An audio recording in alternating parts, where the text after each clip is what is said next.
The passing of a spouse is a situation where major life decisions may have to be made, major financial decisions may have to be made as well. In today's episode of Cuppable, we are going to break down a few financial planning considerations for individuals who may find themselves in a position where their spouse has passed away and some of those decisions need to be made.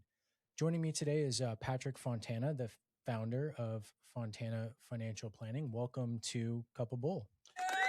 Cheers, Michael. Cheers, Patrick. Okay. All right. So to get us started, Patrick, let me just start by asking you the question. If I were to find myself in a position where my spouse had recently passed away, I'm trying to figure out what to do. What is the first piece of advice that you would give me or give somebody in that situation? Sure. So the first thing is it's one of the rare instances in life that hopefully you don't have to deal with more than once. And most of us only deal with it once. So not being in a hurry to make any big life decisions is the first advice I would give. And knowing that, it's a window of time where emotions are very high. There's lots of things on the to-do list. And so slowing down and taking your time to get some advice and some wisdom on what to do.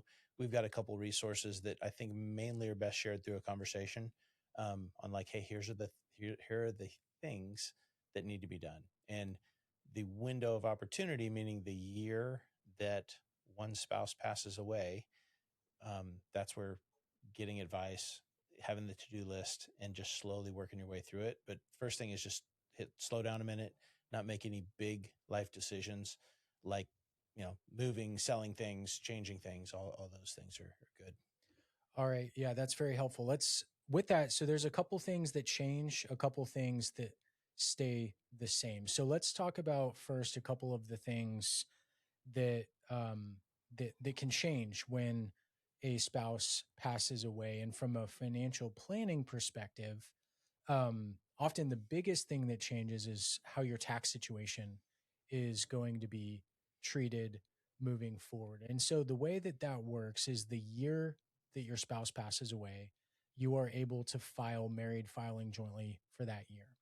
Generally speaking, after that year, you will find yourself subject to single tax rates, which are generally significantly worse. The thresholds are about half income wise as they are when you are married and filing jointly. And so, one mistake that we see made and an opportunity to be aware of is you have one final year where you have these larger tax brackets and you have the ability to realize higher levels of income for lower tax rates. And so, Patrick, why don't you talk through just a little bit about what somebody may want to consider to try and take advantage of that before the time is up? Sure.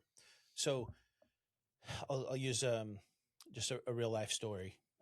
Longtime client, husband passed away, and they both had IRA accounts and Roth IRA accounts. And so they were both over 70 and they have required distributions, money that they have to take out of their IRA. And they both had Social Security benefits. So the husband's benefit was higher than the wife's, right? So during the year that he passed, we knew what the tax rate situation was, and the income was going to be significantly lower the following year, right? Because her Social Security was going away.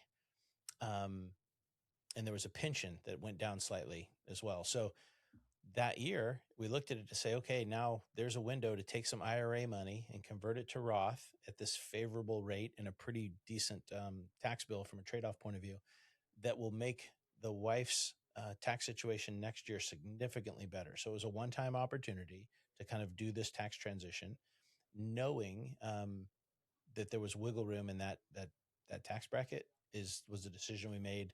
And it was massively favorable for her the following year. And then we were prepared for needing to make up the deficit that was going to be a little extra income she needed from Social Security and a lower pension. Mm-hmm. Yeah, which that's the other big thing that changes whenever whenever a spouse passes away is the social security situation. And so if you're a retired couple and living off of a combination of investments and social security, the way that social security works is when one spouse passes away, the higher benefit will generally remain and the lower benefit will go away. And so if you are the spouse with the lower social security benefit and you're the one that survives, you will step up to your spouse's, your deceased spouse's benefit. It's called a survivor's benefit, and your benefit will be the one that goes away. But depending on the amount of social security that the lower recipient was receiving, that can be, a relatively small change, or it can be a pretty substantial change if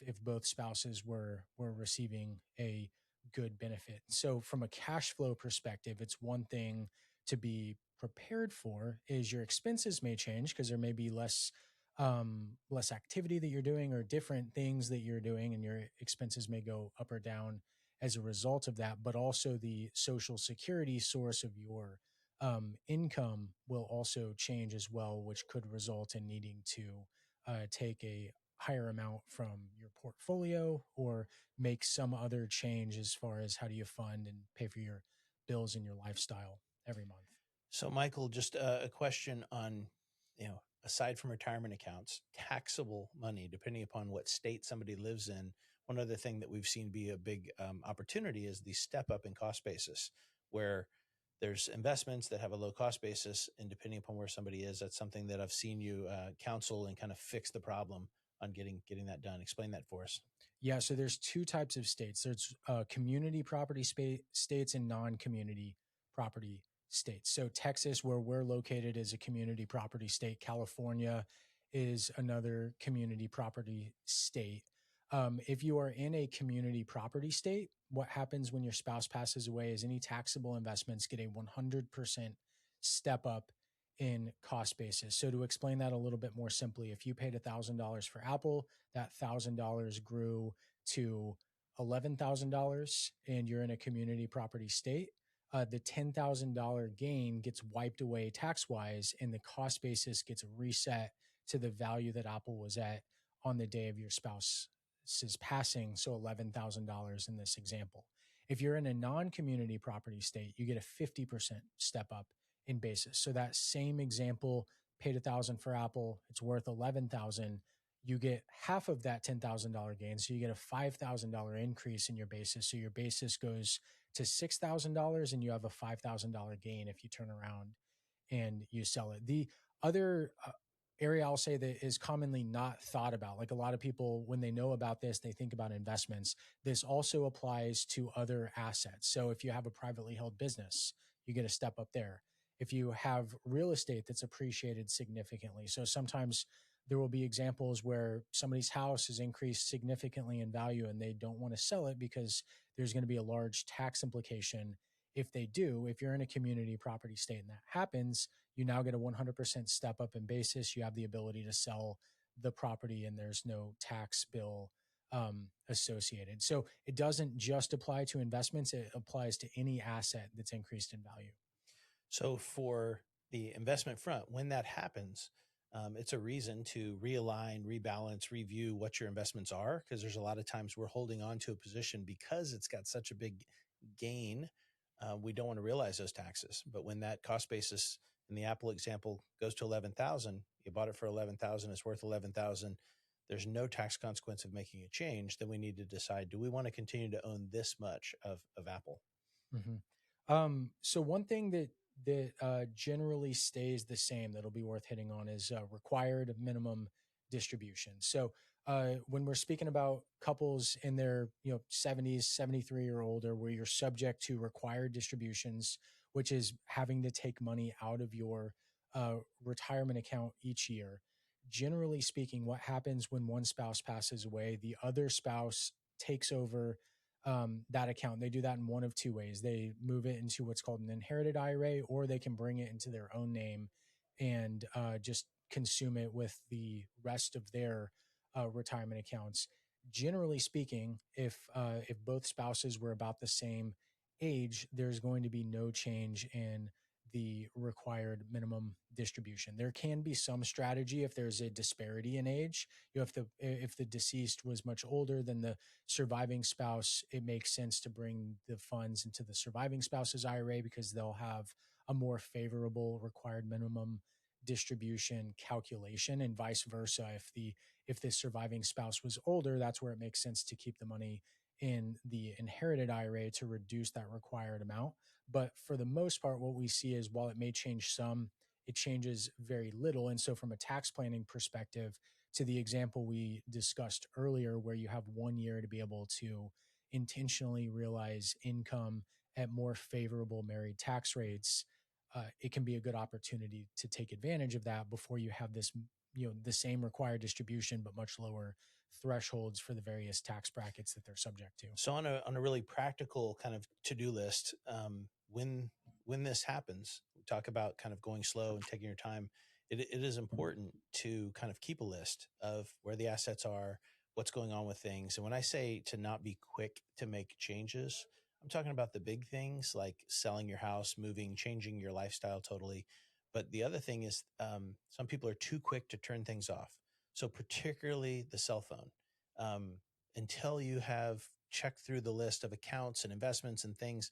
A lot of times today, we encourage everyone to do the two-factor authentication with their cell phone where they need to get a code, right? Or access to an email. And so that's where it's important to have access to the cell phone until you've be sure to get access to all those things, consolidate accounts, close accounts, looking at all the statements from credit cards and checking accounts to make sure there's nothing that continues on that's not needed, right? Like so subscriptions um, for anything and what you're paying for to a cut your costs that aren't needed, but b just like make sure you don't drop the ball on something. And a lot of times one partner in the marriage in the partnership ends up being the one that handles finances, pays the bills, does all the stuff. And so if that was the deceased spouse, it's even more important to make a list, get some advice, get some wise counsel, and get your arms around everything before anything is drop the ball. So, that all said, thank you very much for joining us today on this episode of Cuppable. If you found this video helpful, I'd encourage you to click this subscribe button down below where you can make sure to get notified anytime we come out with any future financial planning content. If you are going through this type of situation yourself, and it would be helpful to talk through your situation and any actions that you may want to consider, we do have a link down below in the show notes where you can schedule a time with a member of our team who'd be happy to talk through your situation and things that you may want to consider. That all said, Patrick, how do you want to wrap us up today? Well, I am going to go back to the favorite rebalance term I have, which is rebalance until rich. Cheers. Cheers.